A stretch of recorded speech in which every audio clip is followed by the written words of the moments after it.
Gibran menuai polemik. Netralitas Presiden sebagai kepala negara disorot karena dinilai makin menunjukkan arah dukungan. Jumat malam Presiden Jokowi bertemu dengan Capres nomor urut 2 Prabowo Subianto di restoran Menteng, Jakarta Pusat. Kemudian Sabtu pagi, Jokowi bertemu dengan Ketua Umum Partai Golkar Erlangga Hartarto. Dan minggu siangnya, Jokowi makan siang dengan Ketua Umum PAN Zulkifli Hasan. Menurut Jokowi, pertemuan itu membahas tentang pemerintahan hingga Pilpres. Saat disinggung tentang netralitas, Presiden menegaskan pertemuannya dilakukan pada saat libur dan malam hari. Makan malam, makan siang, makan pagi, sarapan. Tapi Pak, ada dugaan Bapak tidak netral karena kan ketemunya sama koalisi dari Paslon 2, Pak.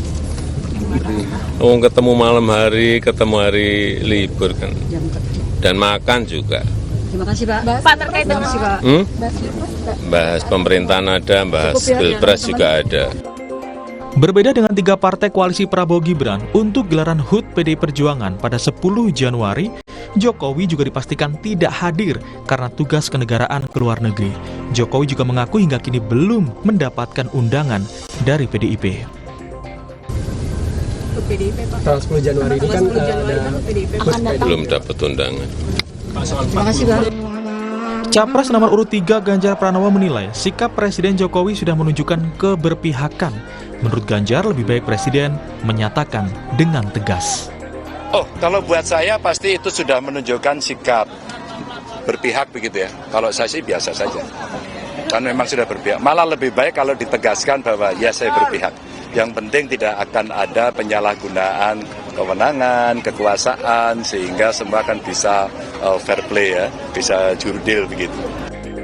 Calon Wakil Presiden nomor urut 1, Muhaimin Iskandar mengaku Jokowi perlu diingatkan soal netralitas agar tidak mencoreng pemilu 2024. Kita harus jaga nama beliau, kita harus ingatkan terus-menerus supaya jangan sampai prestasi-prestasinya terganggu dengan ketidaknetralan.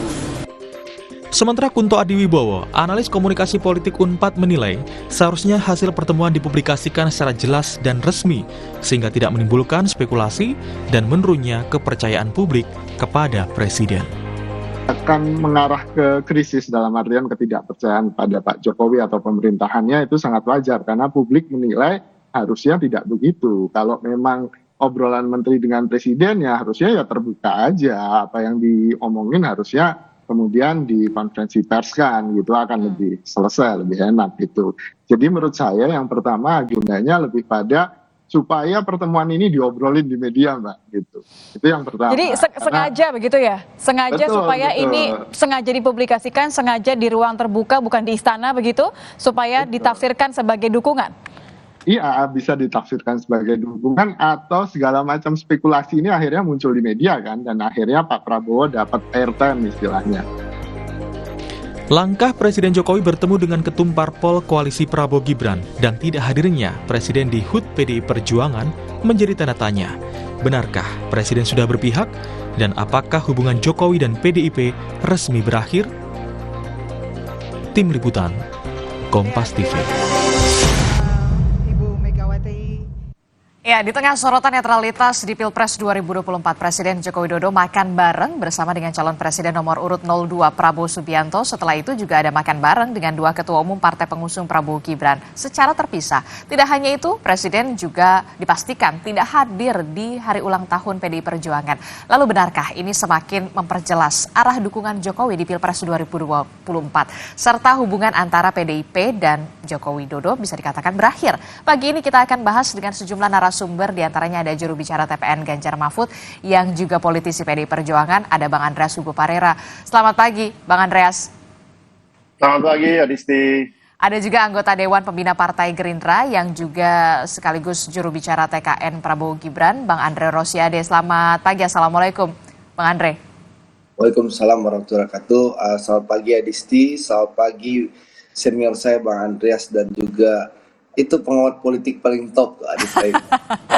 Ya betul sekali, dan juga ada Direktur Eksekutif Parameter Politik Indonesia, sudah ada Mas Adi Prayitno yang sudah bergabung di pagi hari ini di studio. Saya langsung ke Bang Andreas dulu. Bang Andreas, ini kita melihat sebelum debat kemarin, Presiden Joko Widodo ini tiba-tiba kemudian bertemu dengan Capres 02 Prabowo Subianto dan juga Ketua Umum dari Partai Pengusung Prabowo Gibran.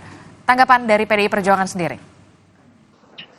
Ya, Adisti, apakah pertemuan itu tiba-tiba atau direncanakan? Ya, saya kira setiap agenda presiden itu kan pasti ada di dalam perencanaan, baik yang formal maupun yang informal, pasti tiap hari itu disusun agenda yang terukur gitu, terencana gitu. Oleh karena itu ya pertemuan tersebut ya meskipun pertemuan di luar di luar istana atau di luar jam kerja, tetap ya yang namanya pertemuan presiden, apalagi itu dengan para menterinya yang juga adalah ketua partai politik atau pimpinan dari calon presiden atau tim dari calon presiden. Sekarang di dalam situasi seperti sekarang ini yang kita menuju pada kontestasi pilpres, pileg juga, tentu akan menimbulkan pertanyaan dan penafsiran gitu, dan itu adalah hal yang wajar karena bagaimanapun ya kita semua bangsa ini mengharapkan bahwa di sini baik presiden maupun aparatur negara itu netral di dalam proses pemilihan umum ini, karena rezim pemilihan umum ini diatur oleh yang namanya kita serahkan kepada Komisi Pemilihan Umum, ada pelaksana, ada pengawas yang mengatur rezim pemilihan umum ini gitu, sehingga kalau itu menjadi sorotan dan perhatian masyarakat, tentu itu adalah hal yang wajar. Bang Andreas, tapi merasa khawatir tidak PDI Perjuangan kalau bisa dikatakan ini semakin jelas terlihat begitu ya, sudah lagi bukan simbol-simbol begitu, soal keberpihakan Presiden Joko Widodo terhadap 02?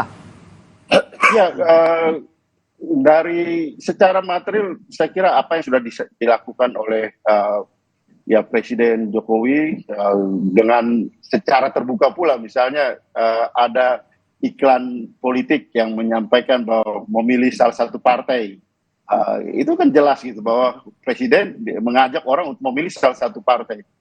Beda kalau presiden mengajak, mari kita untuk melakukan ini berbondong-bondong untuk memilih pada tanggal 14 Februari nanti. Nah, di situ presiden adalah tokoh figur yang netral. Tapi kalau presiden mengajak memilih salah satu partai, itu kan udah jelas gitu bahwa presiden mempunyai sikap tertentu gitu. Juga pertemuan-pertemuan simbolik seperti ini kan juga bisa ditafsirkan seperti itu meskipun tidak dikatakan gitu.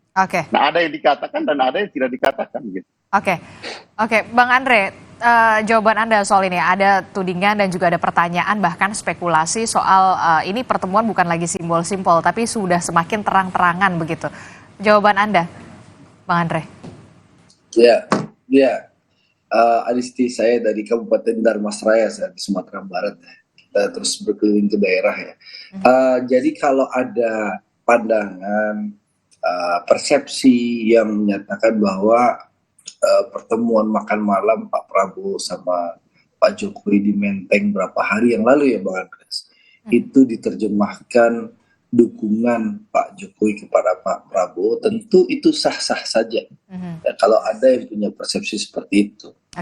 Dan bagaimanapun juga bahwasannya Pak Jokowi dan juga mayoritas rakyat Indonesia berharap bahwa 10 tahun keberhasilan Pak Jokowi memimpin Indonesia ini tentu harus dilanjutkan. Saya rasa dalam hati kecil Pak Jokowi berharap itu bisa dilanjutkan. Dan juga mayoritas rakyat Indonesia juga berharap keberhasilan dan fondasi yang sudah diletakkan oleh Pak Jokowi ini, ya bagaimana bangsa ini maju sekarang dan kita tinggal mempersiapkan lepas landas, itu bisa dilanjutkan. Bukan hanya harapan Pak Jokowi, tapi harapan mayoritas rakyat. Dan disinilah figur Pak Prabowo yang diharapkan bisa melanjutkan keberhasilan maupun fondasi yang sudah diletakkan oleh Pak Jokowi. Jadi kalau ada persepsi publik bahwa itu anggapan bahwa Pak Jokowi mendukung Pak Prabowo, saya rasa sah-sah saja. persepsi seperti itu. Karena memang sekali lagi Pak Prabowo pertama menteri terbaiknya Pak Jokowi, apapun lembaga surveinya, termasuk Litbang Kompas menyatakan, dan juga Adi Praitno juga sebagai poster dan pengamat politik menyatakan Pak Prabowo adalah menteri terbaiknya Pak Jokowi. Ya. Oke, tapi kan pertemuan itu tidak hanya bertemu dengan Pak Prabowo saja. Setelahnya kemudian bertemu dengan Pak Erlangga, kemudian ini runtutannya Pak Erlangga, terus kemudian juga Pak Zulhas. Ini kalau bisa dikatakan semakin terang untuk keberpihakan? Anda jawabnya? Ya, kalau dengan Pak Jokowi tentu silaturahim terus dengan berbagai kelompok dan juga tokoh ya. Ya kalau saya mungkin melihat dalam persepsi Pak Prabowo bertemu dengan Pak Jokowi. Nah, kalau Pak Jokowi bertemu dengan partai-partai politik seperti Pak Erlangga, Pak Zulhas, menurut saya sah-sah saja dalam konteks beliau bersilaturahim dengan seluruh kekuatan politik yang ada. Yang penting Presiden tidak melanggar konstitusi, Presiden terus bekerja melayani rakyat, dan Presiden saya rasa sah-sah saja bertemu siapapun dalam rangka memastikan ya agenda-agenda pemerintah berjalan, memastikan bagaimana silaturahim antara tokoh anak bangsa. Saya rasa sah-sah saja. Itulah. Oke, Mas Adi. Kalaupun nanti ada persepsi Adi Praitno nanti mengomentari bahwa itu dukungan kepada 02, ya menurut saya sah-sah saja. Oke, saya ke Mas Adi dulu deh. Mas Adi, apa yang sebenarnya ingin ditunjukkan oleh Pak Jokowi ini? Pertemuan runtutannya sampai beberapa hari sebelum debat capres yang kemarin ketiga ini. Ya, saya kira banyak hal yang bisa kita tafsirkan terkait dengan pertemuan Jokowi dengan Prabowo Subianto, setelah itu Erlangga Hartarto dan Pak Zulhas ya. Pertama ini kan mendebalkan satu keyakinan bahwa Jokowi di Pilpres 2024 pilihan politiknya, dukungan politiknya kepada Pak Prabowo Subianto. Dan saya kira perdebatan ini sudah harus selesai ya, karena memang ketika Gibran direstui untuk menjadi pendamping Prabowo, itu otomatis arah politik Jokowi itu sudah definitif kemana arahnya. Itu yang pertama. Yang kedua, sepertinya Pak Jokowi itu mencoba untuk mengamputasi supaya tak ada lagi pihak-pihak yang mengaitkan bahwa Jokowi juga mendukung yang lain. Karena kalau kita melihat belakangan ini, sejumlah pendukung Pak Ganjar misalnya mulai mengidentifikasi kembali bahwa Pak Jokowi style politiknya, selera politiknya, gaya politiknya mirip-mirip dengan Ganjar Pak Pranowo. Sepertinya dua hal ini yang paling tegas ingin disampaikan dalam pertemuan, khususnya dengan Prabowo Subianto.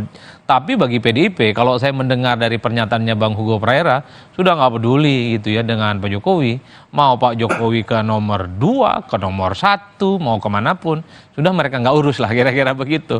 Karena yang diurus oleh Bang Hugo ini bagaimana ya PDIP menang dan kemudian terus mendukung Pak Ganjar dan Pak Mahfud.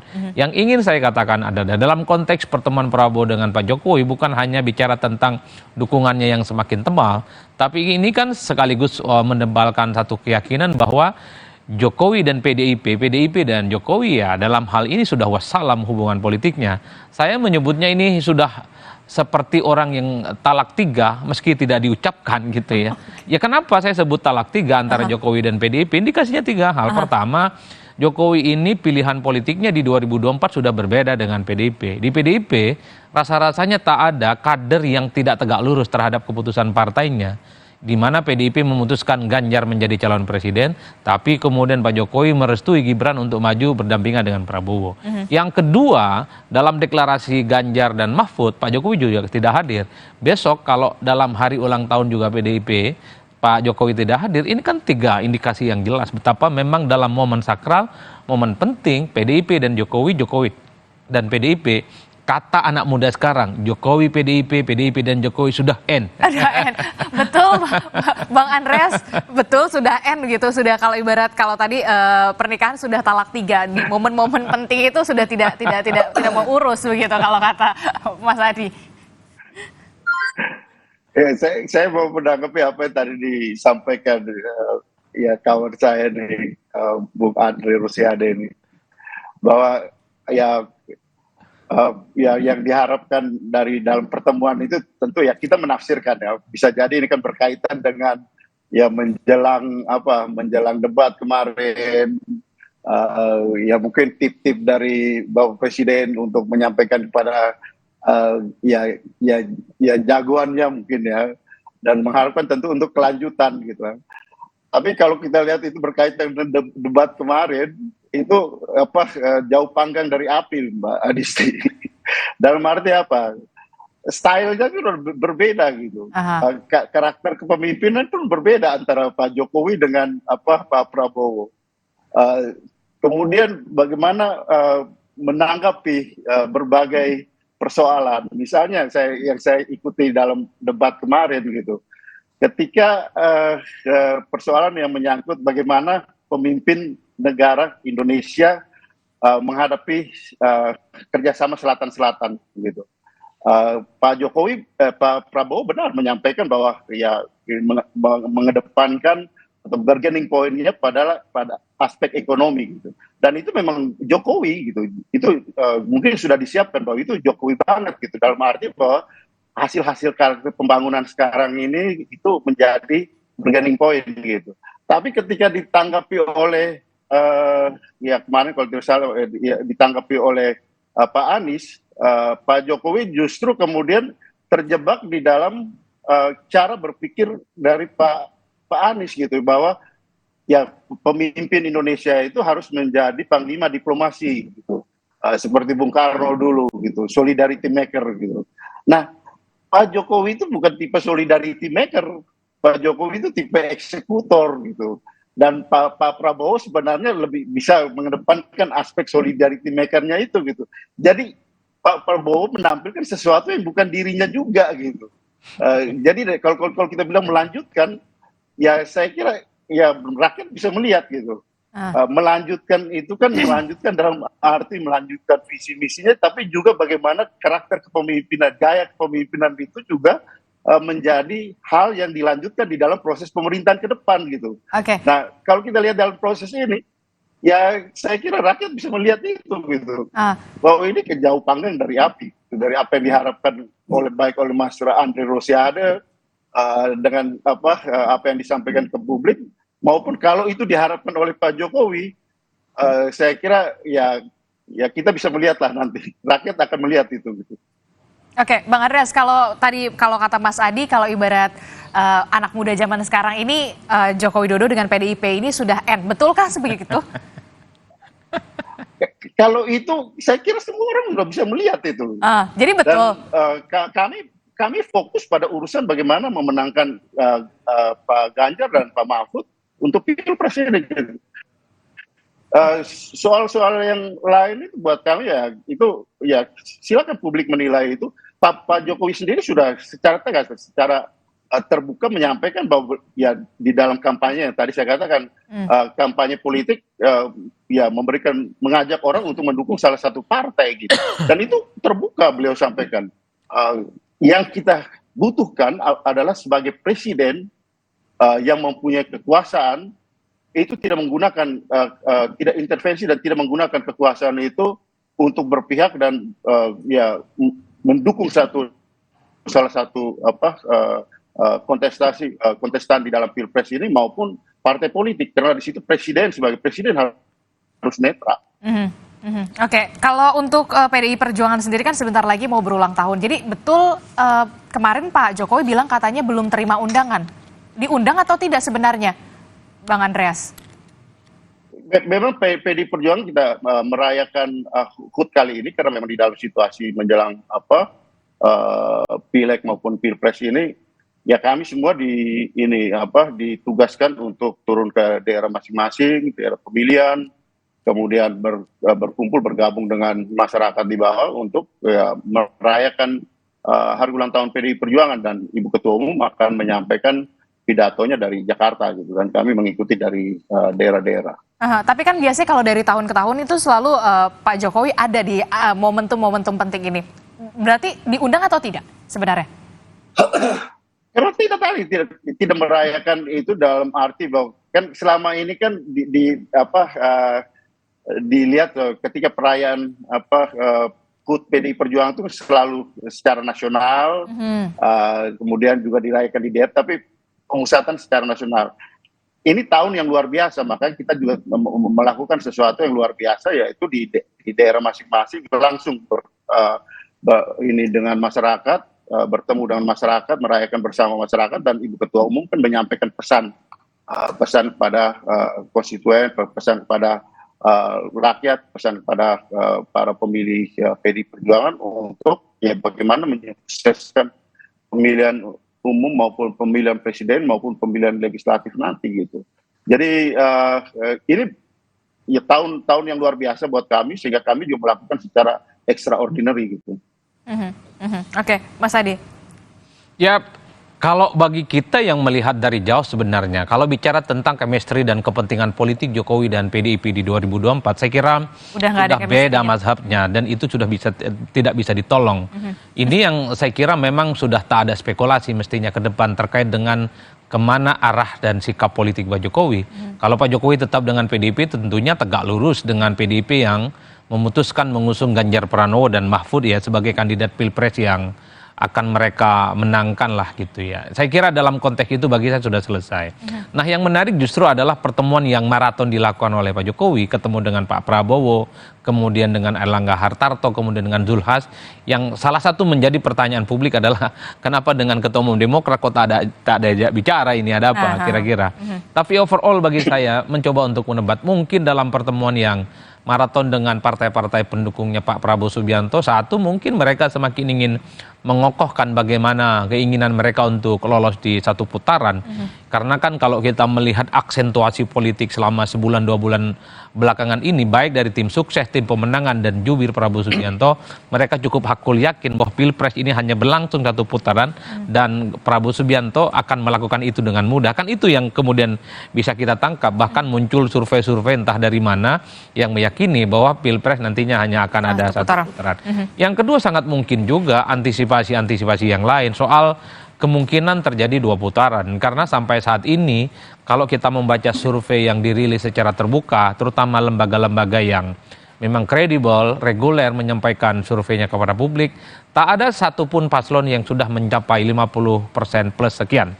Karena untuk menang satu putaran kan kuncinya satu, dia harus 50 plus sekian, entah itu plus 1, plus 2, dan plus 3.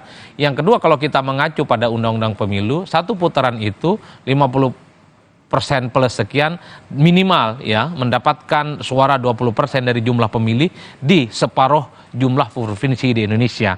Kalau kita asumsikan 38 provinsi, minimal di 20 provinsi Pak Prabowo Subianto itu mendapatkan 20% minimal dari jumlah pemilih nasional. Kalau itu kemudian tidak didapatkan, maka satu putaran itu agak sulit. Maka pertemuan Jokowi dengan ketum-ketum partai nomor urut 2 kemarin itu bisa diasumsikan ada skenario yang kedua yang perlu layak diperhatikan. Kalau Pilpres 2 putaran, maka layak untuk dibicarakan soal bagaimana membangun komunikasi dengan paslon lain nomor 1 ataupun nomor 2. Jangan-jangan pernyataan Pak Prabowo yang 3 kali mengamini soal pernyataan-pernyataan Pak Ganjar dalam debat ini juga bagian dari semacam muqaddimah, pengantar untuk melakukan komunikasi andai ada 2 putaran, kan kira-kira begitu. Ya, itu Bang Andreas saya sudah senyum-senyum. Apakah kemudian ini menjadi upaya yang akan dilakukan kalau misalkan antisipasinya Pilpres 2 putaran, walaupun kalau Bang Andreas sih yakinnya tetap optimis ya 1 putaran. Jangan dijawab dulu, kita akan jeda sejenak, tetaplah bersama kami di Sapa Indonesia Pagi.